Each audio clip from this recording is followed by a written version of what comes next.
Hello students, Standard 8 English poem The Worm. Now let me explain important figures of speech given in the poem. Now see the line, turn, turn thy hasty foot aside. Here we can see two important figures of speech. First one is apostrophe, means the reader is directly spoken to through as if he or she is right there in front of the poet, means direct address to someone. Then second figure of speech is repetition. Which word is repeated? Turn, turn, means turn is repeated here. Now consider the second line, nor crush that helpless worm.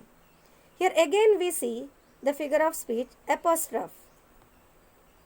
The reader is directly spoken to, means the poet speaks to the reader.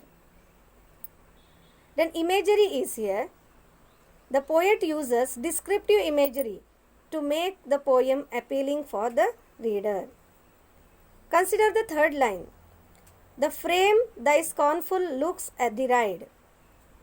Again, here important figure of speech given is tautology.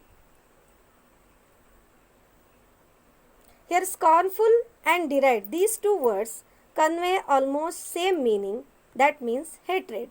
So here tautology is there, and again we can see apostrophe means he speaks to the reader.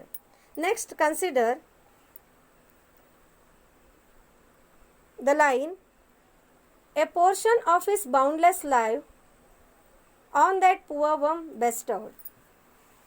Here in these two lines we can see the figure of speech inversion.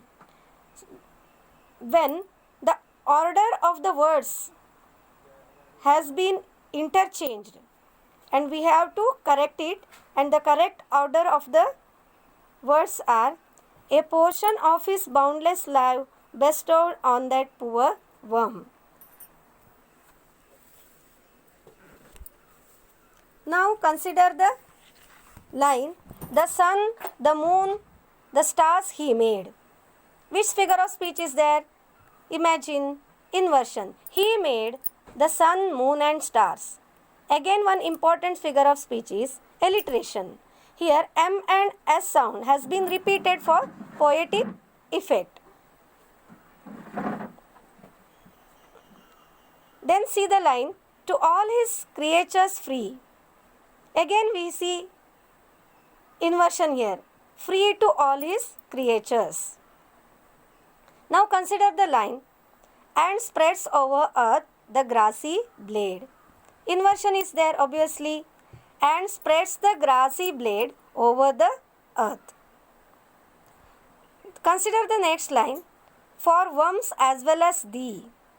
Here apostrophe is given because the reader is addressed here. Thee means here the reader, and repetition, the word as is repeated.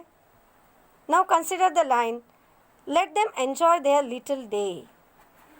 Here L sound is repeated for poetic effect. So alliteration is there.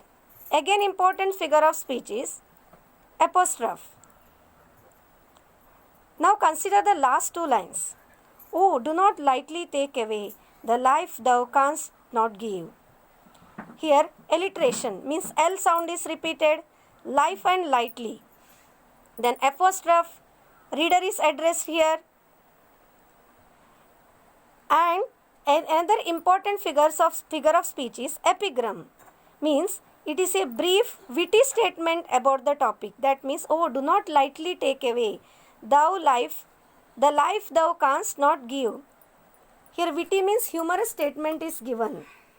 Through this humorous statement, the poet tells us important thing, that we should not kill any insects or any living thing.